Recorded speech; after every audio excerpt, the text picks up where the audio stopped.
Good morning. Good morning, everyone. Good morning to everybody that's on the call.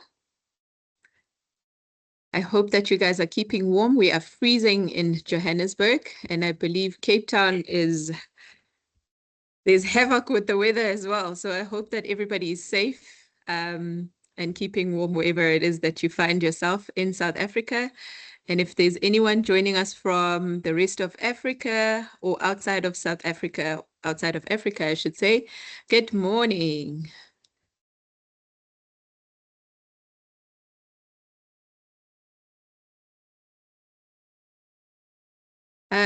As per usual, if you do have any questions, please pop them in the chat and we will take your questions towards the end of the session. You can put them in the chat or you can put them in the Q&A. Good morning, Simon. Thank you for saying good morning in the chat. Lovely to have you here this morning. On the call today, we are joined by the most impactful academic, leader, entrepreneur, researcher. I don't know what else to call Dr. Melani Prinsloo. I'm very, very honored to have her as a guest this morning. Dr. Melani isn't here to talk about AI, just as if it's another shiny tool. She's here to show us how it works quietly, or maybe not so quietly, in rewiring how organizations collaborate, compete, and create value together. So Dr. Melani brings a unique lens actually to global conversation, weaving together technology, community intelligence, and the future of shared value.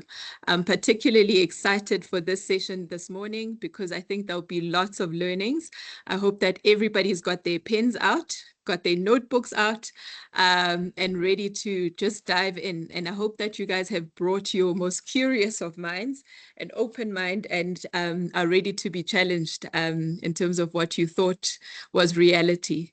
Dr. Melani, I'm going to hand over to you. I see you making faces. Am I making promises? Yeah. I am. Hey, expectations, manage expectations. Well, I mean, I've had interactions with you before, and my expectations have always been exceeded. So I'm very faithful that today, whoever is on this call today will not leave this call thinking the same. So over to you, and we are ready to indulge in what you have got prepared for us today. Oh, Toby, thank you so much for the opportunity. We've been talking about this one for quite a while, and you can't believe it now. The time is here to share with you. So thank you so much for attending. And as Toby said, we want to look at this intersection between artificial intelligence and what is working in a world that can be sometimes so scary as well and so powerful, but the concept of shared value and saying, are we not now for the first time maybe in a world where shared value can be operationalized because of the tools that we have? So I prepared something for you, and we will share the slides with you after as well, should you want to see the detail of them and to see how we are going to do that. So I am just going to open the slides and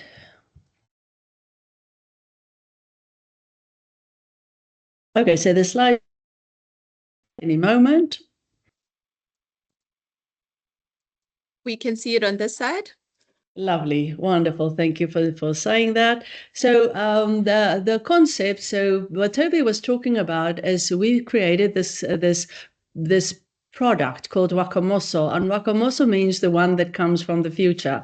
And to look at, and I hope the presentation will show that, to say we are in a world that we come from where we only were able to really serve very large companies with very huge invoices and the likes of, and we're going into a world where AI is democratized, when data is being democratized, when ideas are democratized, when data gathering can be democratized. And I hope to really share a lot of that together, every one of you sitting where we are now on 474 people on this call, imagine the data ecosystem that belongs to all of us when we put that together, rather than this mindset of, oh, data is the new oil and I'm hanging onto my barrel of oil for myself, where that data could never work if we do not unleash it. And we see that what is the power if I see the social world combined with the commercial world, combined with the dreams and aspirations and fears of people on the ground, and how that can come alive.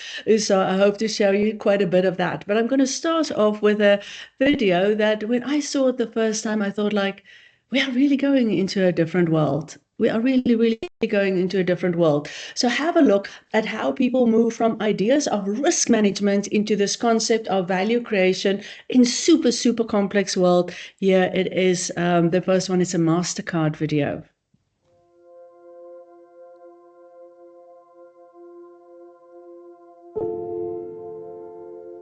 For transgender people, a secure payment doesn't mean protecting yourself from someone buying sneakers with your card. No, if you're transgender, a secure payment means paying for something without being judged, questioned, disrespected, humiliated, harassed, even assaulted, simply because the name on your card doesn't match how you identify. This is about more than just keeping a card safe. It's about keeping us safe. True Name by MasterCard, the first card that allows you to display your chosen name because that's who you truly are. I hope that you also thought that saw that as very thought-provoking. The first time I saw that, I thought like, oh my word, look at how little they have done, how easy the idea was, yet how impactful an idea like that can be. We're living in an insane world of volatility. We are living through the change in superpowers as the change is going from the West into the East. There's so many unknowns. There are war popping up all over the place in that there's unrest, there's all of these things. And maybe enough, all of that, there's enough kindness in the world to say, how do we bring shared value to the forefront? And on this, I've showed this to many of the banks, for example, and to say, oh, and then some people say, oh, no, this is about risk and compliance. You do need to have the person's Mr., Miss, or Mrs. And I said, okay, excuse me, Miss or Mrs., are we still doing that? Where we're still checking if women are married, but we are not doing that the other way. So much for gender equity on that side.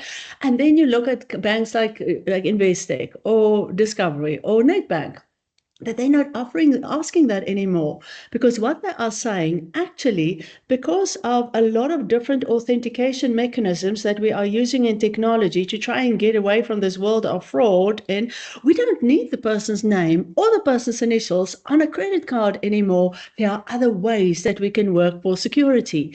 So sometimes we have to look at our databases and ask ourselves, even when a customer is completing a form and there's a gender box in that, what are the options that the person ticking? Is the person checking female, male, transgender, I don't want to say at the end? Or are we merely bypassing that by looking at the person's ID number and therefore do a gender categorization based on that? So even something as simple as that opens a myriad of both ethical questions, but also opportunities to meet people where they are. I don't have to be transgender to understand the kindness, to have empathy for somebody else's situation that they're in, and to say, how do we make an ecosystem work collectively for people, whether people are minority groups or majority groups? Technology allows us to serve a much broader market than what we've ever done before. So I want to show you a little bit about how tech is changing the game for everyone. The world we come from, big data, big company, big systems, expensive stuff, and what businesses we're really up against, especially if it is smaller businesses as well. And then that tech turning point that came in, the world we now live in, that could be so volatile but also so kind, because what we potentially can do. And then look at new ways of thinking, where the big word for the future is really collaborate. We are not going into a future with massive economic upswings with a big upside. We are going into a very constrained future. And hopefully in that, we will realize that we are stronger together. And that it's not about what I can do, but what I can do with every single person that is even on this call that is now on 535. How beautiful. So a lot of my technology side, I come from community-based research, actually normal research first. And then we realized, oh my word, we are usually commissioned to do research for middle to the upper ends of the markets where people have lots of money. But as soon as people wanted research for the middle to the lower end of the market, small samples, little bits of money, huge stereotypes and mental models running, and saying, shit, this cannot be. So we started running community-based research, and oh my word, people, at the height of the project, we ran 7,500 paper-based surveys per month, months on months on months on months. It was like pressing a cancel button on our lives. And all the time, just realizing that we will have to go towards tech to see how tech can change this game for everyone. And that at the end first resulted in a product called Helium Stream and this white paper that you are seeing on your screen of how machine learning is transforming a revenue assurance tool into a real-time business tool. And again, we started off developing this to say, how do you do mass data analysis? Because if we can do it for business, we can use the same type of thinking and start using that in communities. So I could see that cracking it where the money is and then democratizing it could take us into a completely new way of even doing business. Now, this product that we did this white paper for together with Henley is built on New York municipalities' data. It's an open data source. Can you believe it? So what we did is we took millions and millions and millions and millions of transactions running in New York municipality, and we would say, okay, how much electricity are you generating?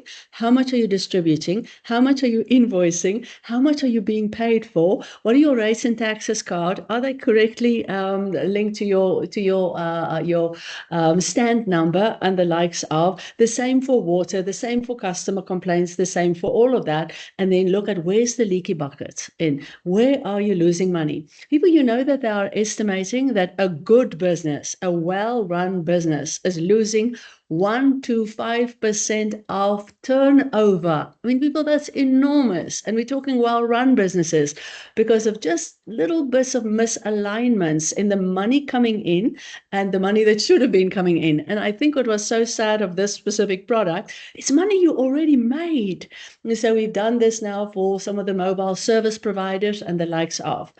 But the reason why I'm telling you this is this product is now being changed through different POCs so that a smaller business would be able to go onto a web portal, pay by a credit card, and have their data sucked into Helium Stream, do an analysis, and get a revenue leakage report to say, this is where you are losing your money on that side.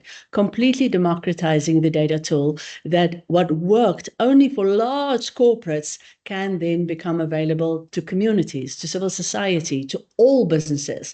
And this was just the break in my mind because I could never see, things are so expensive. How do we serve the smaller businesses? In 2010, I started an NPO called the Center for Democratizing Information. The idea was maybe a little bit early, but looking at how do we make sure more things go to more people? And this project was the one that told me, oh my word, it is actually possible. So what I've learned is that the world we come from is that data was something that is done to you almost on that side. Data is everywhere. Think about my little Discovery watch that will soon tell me, time for you to stand up, or how many steps did I walk today in? It is something that is elsewhere that we don't have the collective view of that, but only some benefit. I've been worried for a lifetime about how extractive research is. We survey our customers. We survey people out there, small businesses, and then we keep all that data to ourselves. We write fancy papers in international journals, but what about the people that gave us the data in the first place? Is there not other ways? Because usually they just fill out another form. They have to go through another process, another registration on that side. It's gathered by outsiders, analyzed by experts, and locked into the reports that none of us ever see. And we truly believe that that model is now starting to collapse, to say, no, no, no, no, no. When you play, when you collaborate, you have to benefit. Whether you are the data subject, the person on the ground, or whether you are policy making of government, or whether you are anybody in between.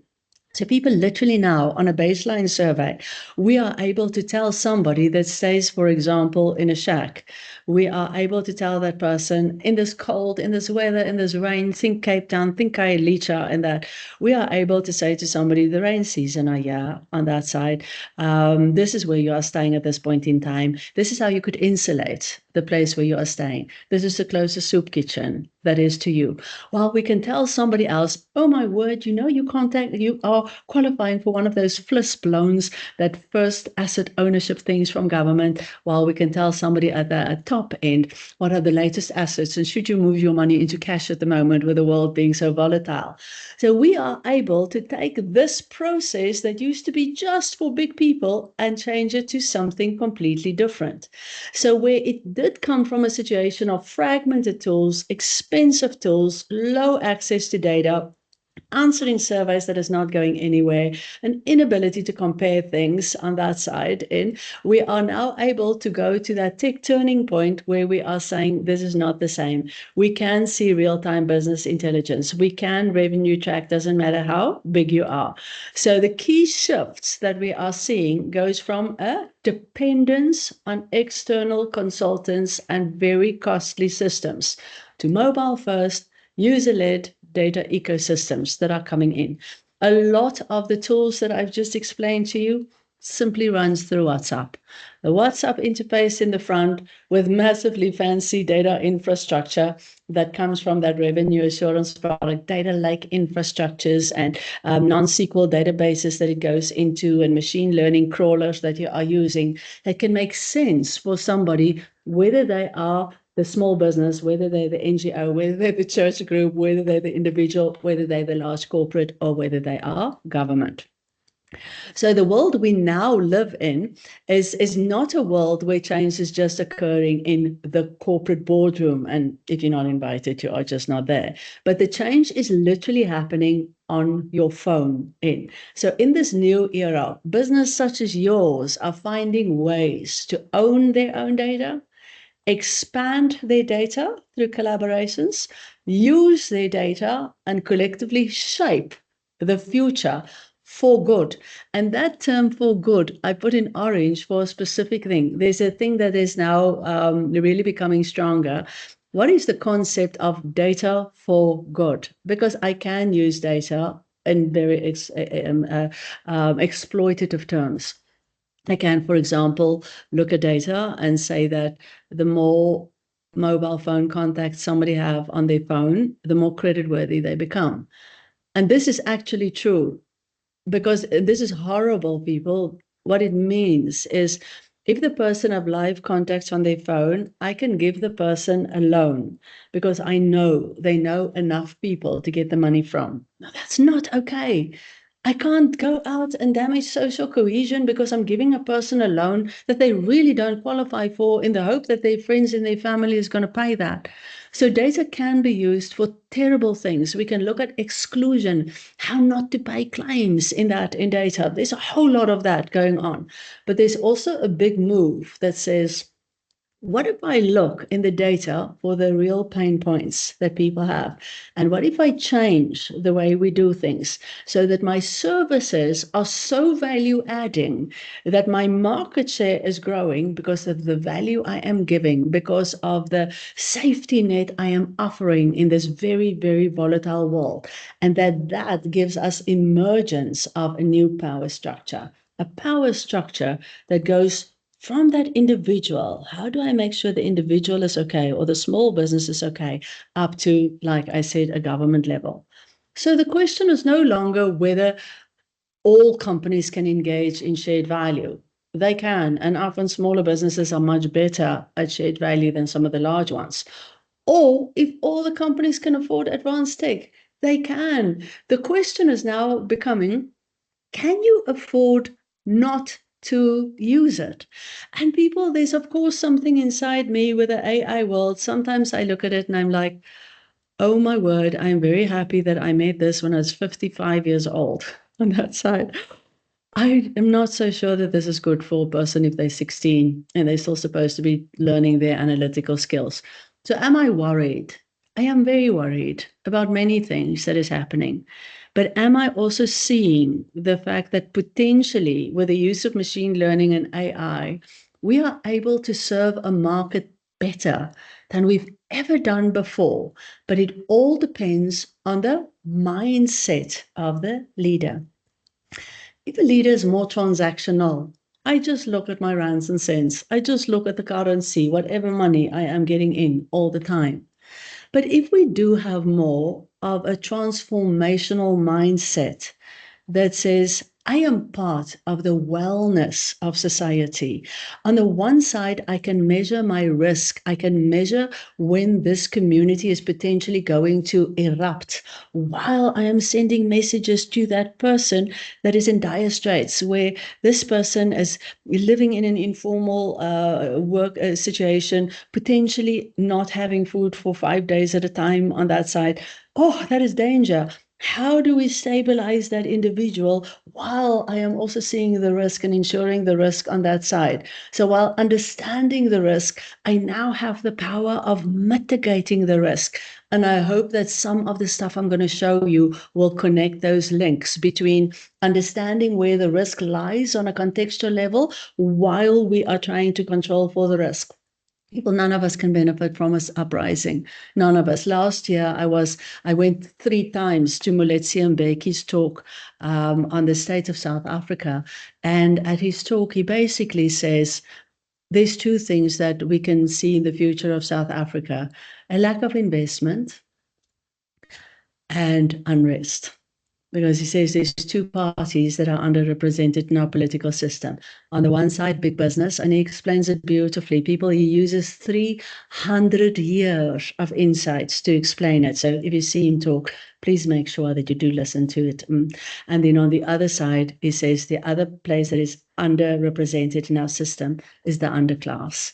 Every time there's an election, everybody is talking to the poor people so that they can get the votes. But who is really looking after the people when the election is over on that? So that's why he's saying lack of investment and unrest is coming in as some of the biggest predictions for our future. And what does this mean for you on that side if we can collectively work at identifying but also mitigating the risk? So I'm first going to start off with one to show you just how big data available on the internet is being used to create a product for a very specific niche market.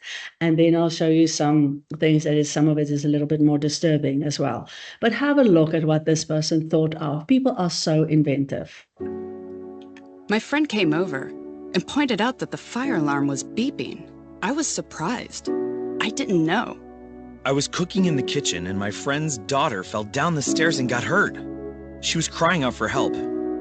I had no idea what was happening.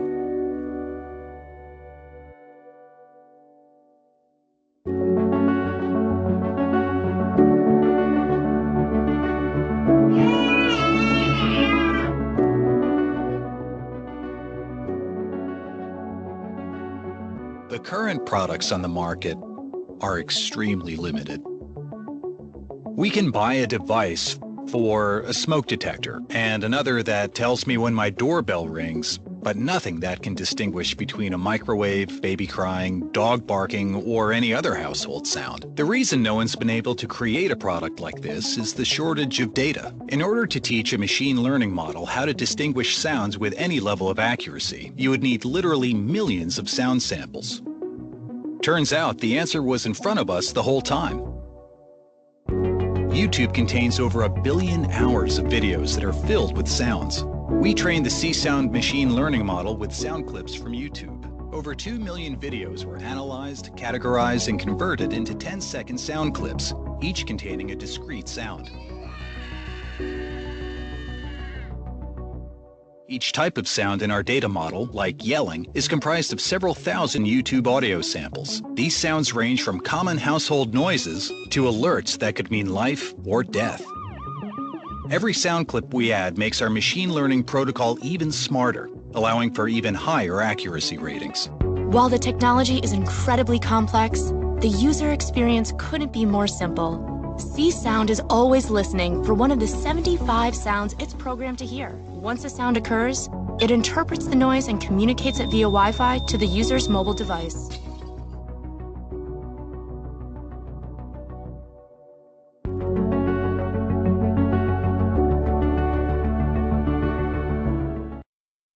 Okay, so have a look at that. If they had to collect every one of these sound clips themselves, similar to what I'm saying on the data, if we have to talk to everybody in the country or in Africa, if they had to collect all of that, the design of the product becomes impossible, way too expensive, and only for the largest of corporates that would have the type of research and design budgets to do something like this. And voila, that person clicked, but all of these sounds are lying on YouTube, and we can harvest it from YouTube and then build this product where deaf people can now see sound. And now I want to take it to a level further. Imagine an insurance company now says, oh my word, we have very low representation of the deaf market, as well as the deaf market presents very specific risks to us because they can't hear. I myself very hard of hearing. I love being on Zoom and the likes of because I can control sound and the likes of. So I know I often miss things around me. Sometimes my family and their jokes that says I live in my own world. But that is a risk because I can have water run and then just, I live in this beautiful house with these wooden floors and just ruin all of that and then phone the insurance company after that.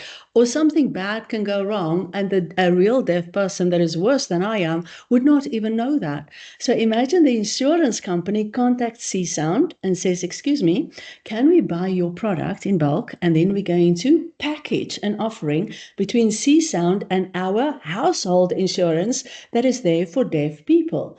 That is a value-added services to my deaf client, but I'm also controlling my risk. So I'm bringing risk down because now the person knew that the tap was open. The person knew something was breaking. The person knew there was something at a risk. And there's a mutual responsibility that is coming in there, or accountability that could not have been there before. So the merger of C-Sound and not like they have to buy them out, but more like a partnership. Let's rather say partnership than merger.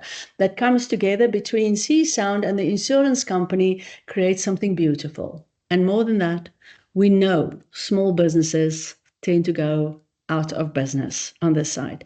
If C-Sound gets a deal from an insurance company and they can get the product out, they get economies of scale. They can produce lower, but they also have branding by association. If the insurance company says that this will lower the risk of deaf people, then the product becomes easier to sell to the broader deaf market as well, creating an advantage for the deaf customer, for the insurance company, as well as for this SMME that is coming into place. And those are the things that has been fascinating me for the last 10 years as we are seeing how the thinking has changed on that. So what are we creating? It's really value of insight that is from a wider ecosystem that is coming in. So you kind of have to say to yourself, what if I can collectively hear all of the voices of whether this is my brokers or my customers or my community? How does this combined data show up in an ecosystem? And how can we strengthen relationships with one another and really work together? Risk is often manifest first inside a community or inside a household or inside a SMME or because of local economic conditions. People, this petrol price.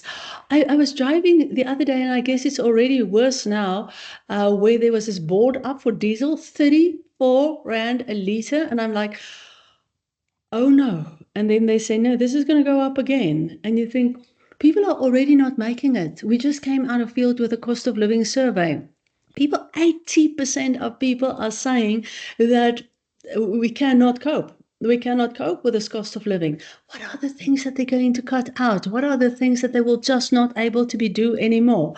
So it's not just about collecting more data, but it's understanding the environment and where the risk or the resilience or the recovery can potentially occur.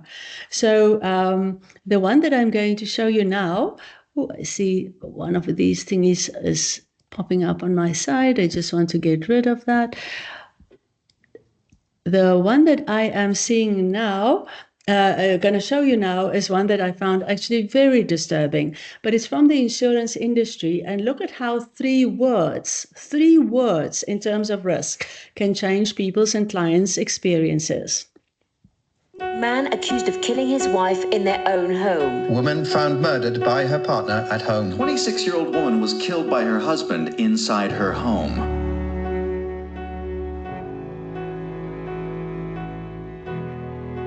Everyone always asks, why does she stay? Why would anyone stay with a man who beats her? I stayed because I didn't have anywhere to go. I didn't have any money. I didn't have access to any resources.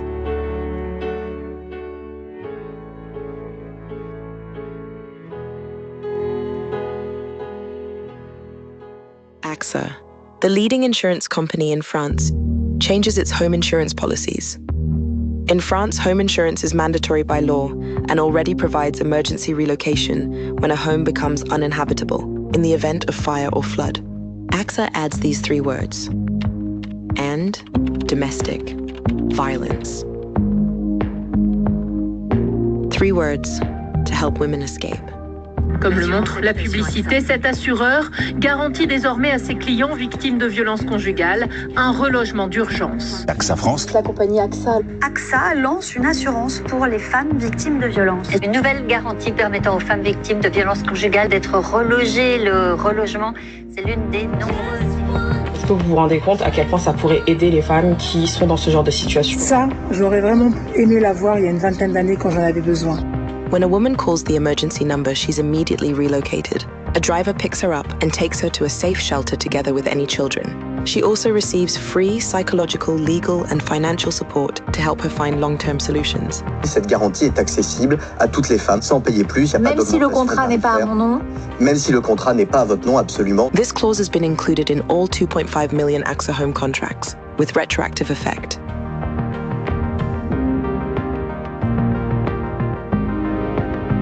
Ce relogement a été vraiment un sas de décompression parce qu'on respire, on arrive à revivre. Hey, people, I warned you on that one. That's a very difficult one to see, of the crisis that people are in. And then that is where the kindness and where companies such as yourself have such impact to do things for people when they need it most. What our research is showing in the communities is that it's amazing that social cohesion can outlast many things, people, even poverty. You can't imagine that how people can survive poverty as gracefully as they do. But social cohesion only lasts until harm really comes in. And that's why in a baseline, you use GBV as what we call a critical red flag, And when that critical red flag goes over a certain threshold, it collapses the entire system. Even if people have money, even if people have jobs, in that a lot of other things in their lives could actually hide that. But it's a critical red flag. And now data is not averaged out anymore, but we handle the critical flags separately to say these are the crash points that are coming in. And that is what insurance is for, is how do I catch you? How do I catch you at that point of collapse? And the other thing that they said is beautiful. People, none of us is responsible to fix all the problems of the world. The problems of the world are too big on that. But what they said in this so clearly is we can help with one. And we added 3 words: and domestic violence. And coming in on that and that value-added service, look at the amount of PR they got. So that's the combination of commercial value and shared value when it comes into play. People's shared value is not charity. It's not charity. It's not giving food to a food kitchen on that side. That's corporate social responsibility. It's charity and sometimes very needed, but very different. Shared value is when you identify the real pain points, the crisis points, the collapse points of your customers, and then make sure that you catch them at that point. And because you really resolve a serious risk in their lives, it creates the feed for the business going forward.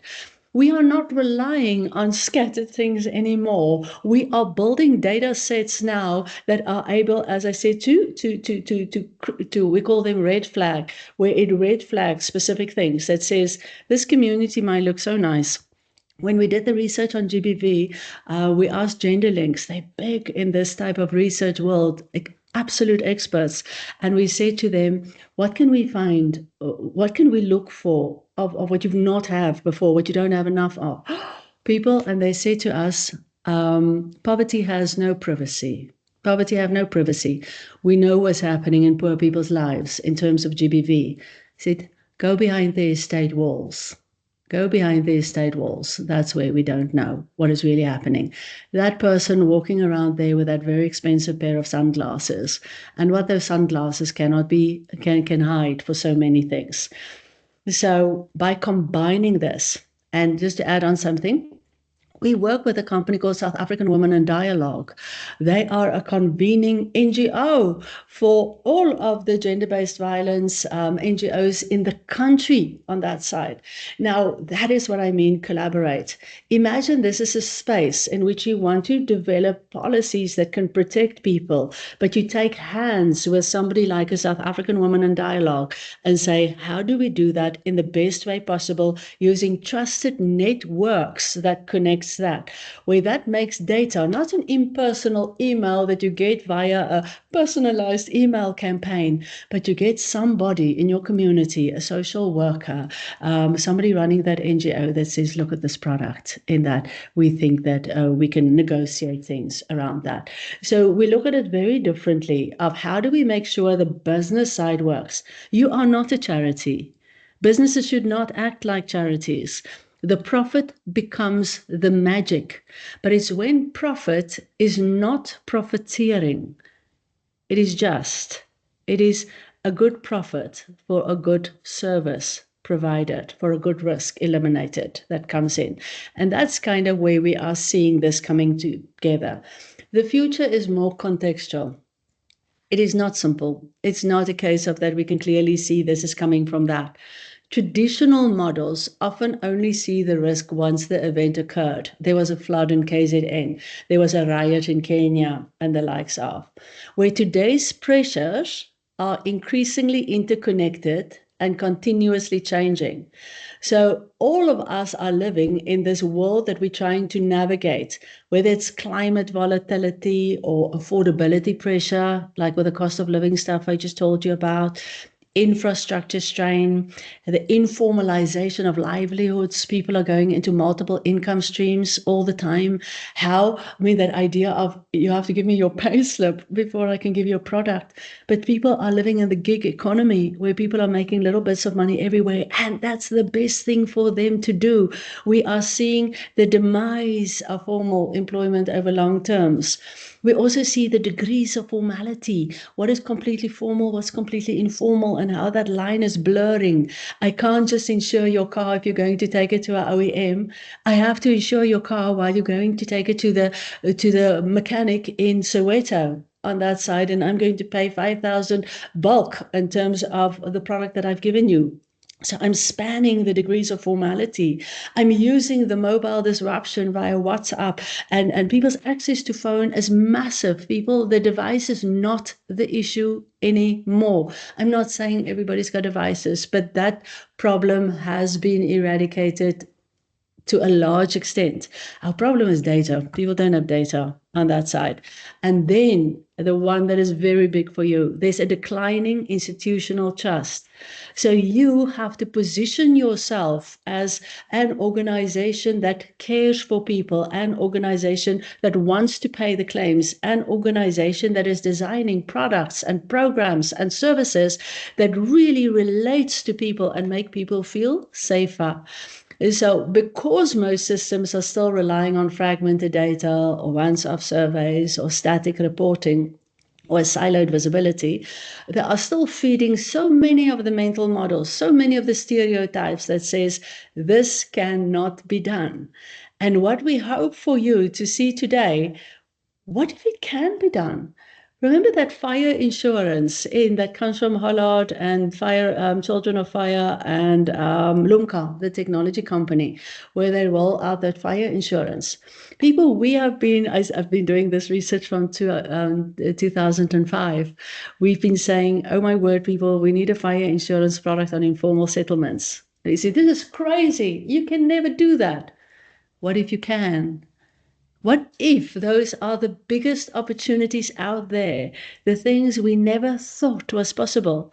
Because through Lumka's technology, people's mobile phones are connected. So one fire happens and it starts spreading through the social network. An entire community wakes up as a fire brigade on that side. People are trained by the NGO, Children of Fire, of how to handle these things. There's so many things one can do to make the impossible possible. And how do we do that? It's from data collection that becomes an ecosystem of intelligence. But this is really asking our 592 people on the call, how do you pull data? How do you share data? How do we understand that the bigger picture is when we are working together rather than apart? Because that is what gives us data ecosystems, continuous listening, ecosystem intelligence, contextual vulnerability insights, earlier signal detection. We need all of you, not just to survive, but to thrive on that. Because what becomes visible in that to us is through different sources of information, we can understand what's happening inside the households. What's happening with our small businesses? What's broker sentiment telling us? They're talking to people all the time. What are the service frustrations that we can use technology to alleviate in that? What are the mobility challenges that we can maybe put as part of loyalty programs to check for? What about resilience and the capacity of that? So risk intelligence is no longer only about claims data. It's increasingly about understanding the conditions before the escalation, where you are the best identifier of the risk, predictor of the risk, but remember what I mentioned earlier, also mitigator of the risk. All of us are also spending money on corporate social investment to carefully and strategically plan the entire value chain from corporate social investment to commercial value and shared value is where that ecosystem then starts working, and I work across my levels of value to create the business that I'm trying to do. In that, we are moving from this very old model of data is extracted, its surveys is completed, it's just mine, it's mine report, I don't give feedback because this is my competitive advantage, to an emerging model that we are seeing our feedback loops and feedback layers where we are giving things back to people all the time. And that becomes organizational insight and where we are able to regionally look at trigger points going in. But what then becomes important, and this is not always a popular notion, your government has to see the information as well. And that is, of course, strategic decisions that companies are making for policy insight. We do see, for example, like a Discovery is sharing some data in the help or the design of the NHI. I have worked with ShopRite X, ShopRite, that data company of theirs, where we use the ShopRite rewards data combined with Presidency's data on the SRD grant and the BEI, the Basic Education and Employment Initiative. And then we look at the days that the grant is paying. What happens in ShopRite to see what type of products people are buying. And people are buying things like baked beans and people are merely trying to survive. It's fascinating. And we used a piece of software called Omniscient. People, it blew my mind. It takes the research is saying on Presidency side and it's staying inside ShopRite side. And it makes something that they call snowflakes because snowflakes are unique. And then it anonymizes the data at source, and then it reflects it into this playing ground, and then it connects the sources to one another so that we can say that Snowflake A just bought baked beans on that side. We don't know that was the person. There's no identity attached to that, but that you can see the movement between ShopRite and the social grant system running out without ever breaking a law. Oh, people, you have to look at the work Omniscient is doing. It is mind-boggling. And that's where a policy layer can come in as well. What if some policies needs to change for us to have real inclusivity? People will like to talk about inclusivity, but our markets are very exclusive. And unless some things change to systemically include a broader group of people, we are not going to be able to get control of what is going on in South Africa at this point in time. But here I want to show you an example that I thought, oh my word, this is data for good. Tens of thousands of Ukrainians have fled their home country, crossing the border to Poland. To what has been called the biggest refugee crisis of the 21st century. The number of Ukrainian companies in the Polish market has increased to 25,000. Cytuję, mamy na utrzymaniu drugi naród. Pytam, jak długo?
Każdy biznes, szczególnie handel, to zbudowanie relacji. Nie tylko z klientami, ale także z sąsiadami. Moglibyśmy sobie nawzajem pomagać, przesyłać między nami klientów i gwarantuję Ci, że ich kelnerzy mieliby na pewno najlepsze fryzury. Starkart, wierzycie w to, że biznesy nie tylko muszą ze sobą konkurować, ale mogą się wzajemnie napędzać i wspierać. Poles know Ukraine and Ukraine knows Poland. That creates something that's crucial in business, particularly in a difficult environment. That is trust. And I think businesses in both countries trust each other. It shows how Ukrainian businesses are giving more to Poland's economy than they take. The tool shows that there is indeed room for everyone in Poland when it comes to business. Hey, people, look at that. Growing together, not apart. Again, remember the mental models. When people think of refugees, do you really think of small business owners, people who can invest, people with skill sets to bring to the business? This is a perfect opportunity of shared value, because what happens here on the shared value side is they're using their data to predict the success of a business, where they say if these two businesses are next to one another, the chance that they will succeed increases. And that's what we mean by democratizing the data. Make the data work for more people, because then it also works for MasterCard, because if those two businesses are more successful, it means more people are swiping cards. And if more people are swiping cards, it's good for MasterCard, it's good for the small businesses, but it's also good for social cohesion, where some of the politicians were screaming, get the refugees out of here on that side, and other people are saying, wow, where must I go? My country is a war zone at the end. I don't have a country anymore. And where all of these voices can be heard, commercial, social cohesion, small businesses, the dreams of little children and their first birthday party that the parents can have after coming out of such trauma as the Ukraine war. So just beautifully done. There's one more specific, actually two more, that I'm going to tell you about in the next 5 minutes. One that I've seen lately is in Mozambique, and we've been working together with the United Nations on a project called Build Back Better. I learned a lot. It's that Idai was the first cyclone, and then Kenneth hit immediately after, and after that some more cyclones has hit. So replacing loss is not the same thing as reducing risk. The United Nations basically saw, okay, so Idai comes in, it hits Sofala. You have to recover the houses with an emergency effort. You're still busy with the first emergency, and when the next climate change thing comes in and the next cyclone takes the same house again. I cannot put the same house in the same place, because I will be replacing the house after every cyclone. And that is, of course, prohibitively expensive. You cannot do that. And that's when they thought of this idea, build back better. In climate risk, we have to understand the long-term risk of the customer. And how do we use a claims procedure, maybe combined with a financing element? You have to be very innovative to figure this out, and to make sure then when I help somebody on the first climate risk event, then I am strengthening them for the future one. So I am reducing future vulnerability. I strengthen resilience. I improve adaptive capacity. I rebuild more intelligently than before. They've now trained people in Sofala that are build back better specialists. Think small construction companies that has that skill. So that when people are now getting bank loans, that they are linked to Build Back Better initiatives on that side. So how is the United Nations even a potential one that says, how do we play the claims on the other side versus how do we help reduce the severity of the next crisis? When you look at the World Economic Forum data, people on climate risk and the prediction on the next 10 years is a nightmare. I'll share that report as well with Tove after the session. Look at this one last example of things that people are doing where data is changing the field. This product is still in beta testing. It's not launched yet. Our generation. Wait a minute. I'm already one further, but I do want to show you this one as well. And this one is not the one in beta testing. And lives in a paradox. On one hand, we love to express our style and creativity online. On the other, we want to reduce all the production waste that has a negative impact on the environment. A paradox caused by the unwritten rule that we can't be seen online in the same outfit twice. So how do we secure a better future while maintaining our creative output online? With a digital clothing collection, a series of virtually fitted fashion items that you only wear in digital space. This is how it works. First, you take a picture. You choose a product from the web shop before a 3D tailor adjusts the product to your image. Now, your outfit is ready to be shared on social media. This is a new way of expressing our fashion creativity without leaving a negative footprint on the world.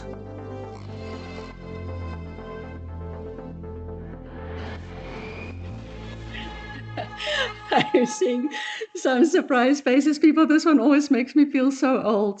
I almost forgot I popped it in. And what I wanted to show you, what climate change is doing for Sofala as Build Back Better with the United Nations, and what climate change is doing in fashion is something completely different. And that is that nuances on the different data that we are seeing. And we think, oh my word, I might not even fully understand that one, but I think like, okay, maybe this is important to some people as well. So communities are experiencing risk holistically, while often institutions do not. If there's a single shock that affects far more than a property, we have to look at transport systems. Think about, did you see the videos from Cape Town from yesterday's storms? Food security, schooling. The schools are closed in the Western Cape today. Local business activity, healthcare, livelihoods, migration patterns, trust on that side. And that sits in different systems.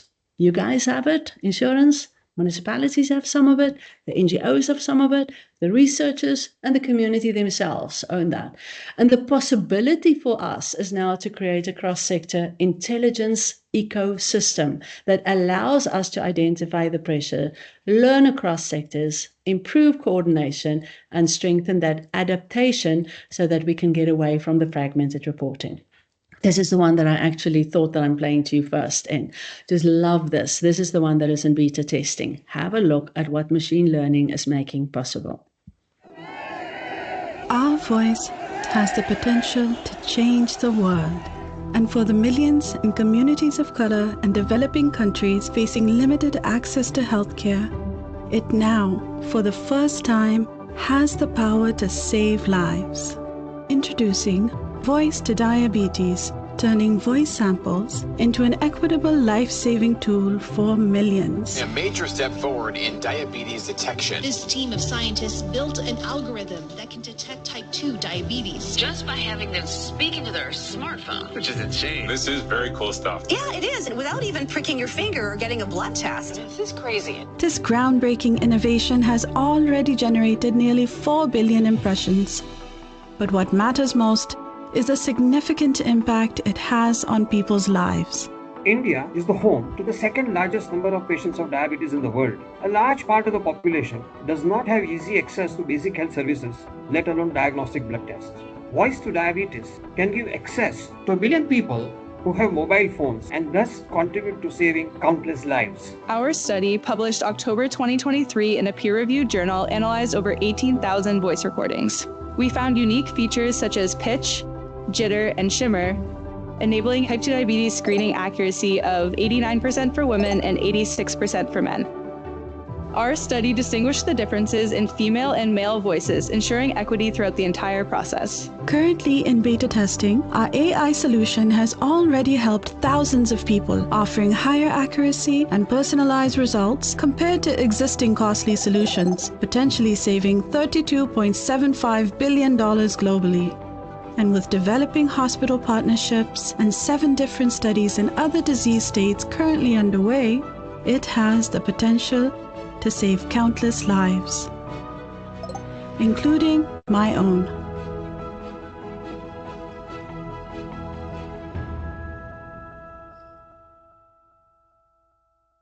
People, it's these things. I'm so glad to see those hearts coming up. Thank you so much. I mean, this is what's giving me hope that says, yes, on the one side, AI is so flippant scary. But on the other side, so what if it's the first time that we can look at it, that we can rethink data first differently? It's not a report that somebody gets. It's a conversation with people. It's a level of inclusion that we are bringing in. We don't just analyze data anymore. We listen to the voices that are lying in there. The voices can be our internal teams. It could be brokers such as yourself. It could be our customers in real time. It could be informal traders on the ground.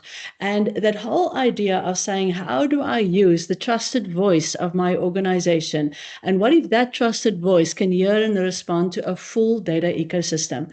Because when we look at risk, there's a lot of invisible risk. But it's still risk. Many households, SMMEs, informal businesses remain poorly understood by our current systems.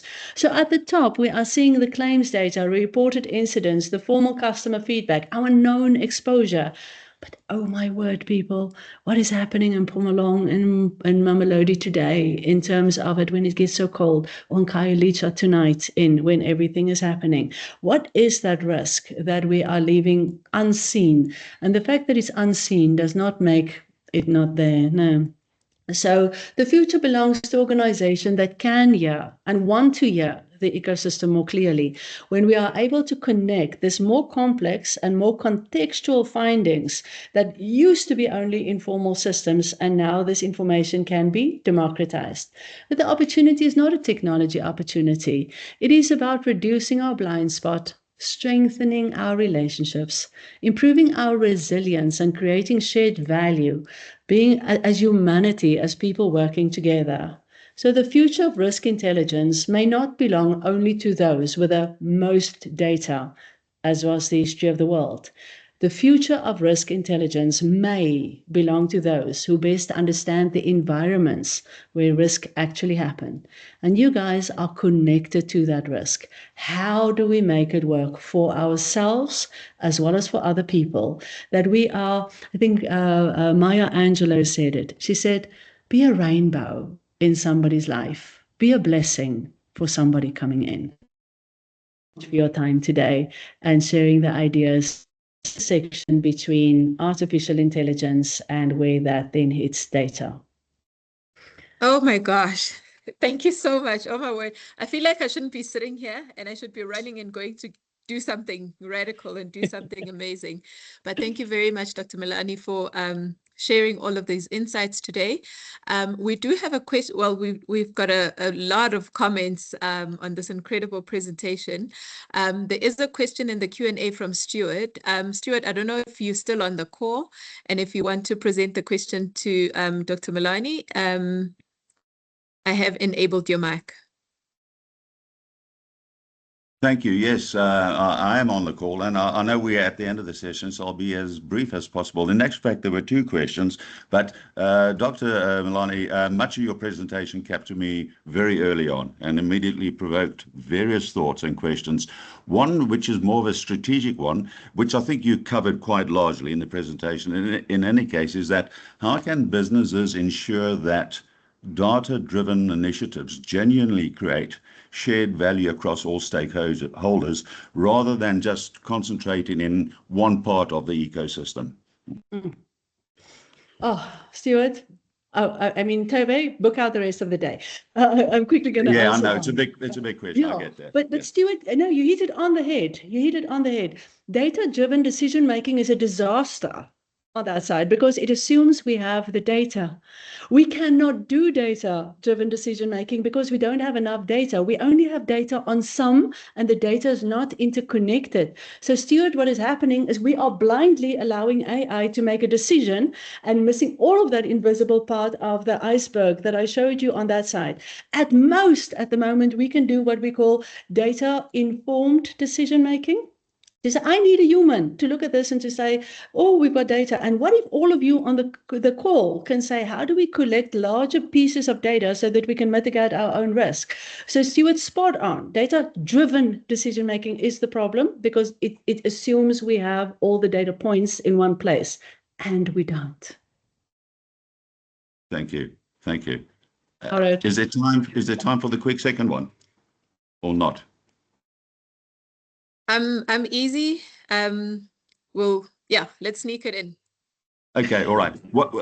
So what role can emerging technologies play in emphasizing marginalized voices within those the ecosystems, and how can we balance that the innovation with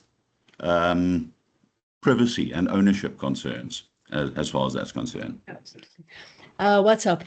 This is also horrific. After TikTok, it's the most used application. I think surely we can do better on TikTok. Can we just get rid of a lot of that? But never mind on that side. WhatsApp. WhatsApp democratizes our contact to people, Stuart. It is amazing what you can do. And as long as it's consent-based, that people know what you are using the conversation for. And that's we are currently, and if you want, I can share that. I'll share that with Toba as well. She can decide. The cost of living survey that I wrote yesterday on that is a WhatsApp survey that ran into poorer communities on that side, and then you can see the information. The people, when they answer our next, so they get paid for the survey, and when they answer the next survey, they get the results from the previous survey as well, and we take it on community radio so that people can hear their own voices, like an Imbizo. The community is talking to itself via its own data systems. And my colleague, Malusi Masbuku, he's a lawyer that is now playing DJ on community radio stations to say, how do we use community data to give it back to the community to see if we can mitigate risk within the community? So some of it is called, like the one project's Uitzig for Uitzig by Uitzig on that side. So it's WhatsApp, Stuart. You can't believe what you can do with it at the moment. Thank you for that, Dr. Melani. Yeah. Thank you. Thank you very much. Thank you to everybody that joined the call. Thank you so much, Dr. Melani. We definitely will sweet talk you into having you back again, because I think there's a lot more that we can unpack in this conversation. So thank you very much. We hope that it was insightful for everybody that was on the call. I definitely, I need to do something. There's a lot that we need to rethink just in terms of our ecosystem and our systems and our industry and how we can do better. So thank you very much for your time. Thank you for sharing the information, and thank you to everybody that joined the call.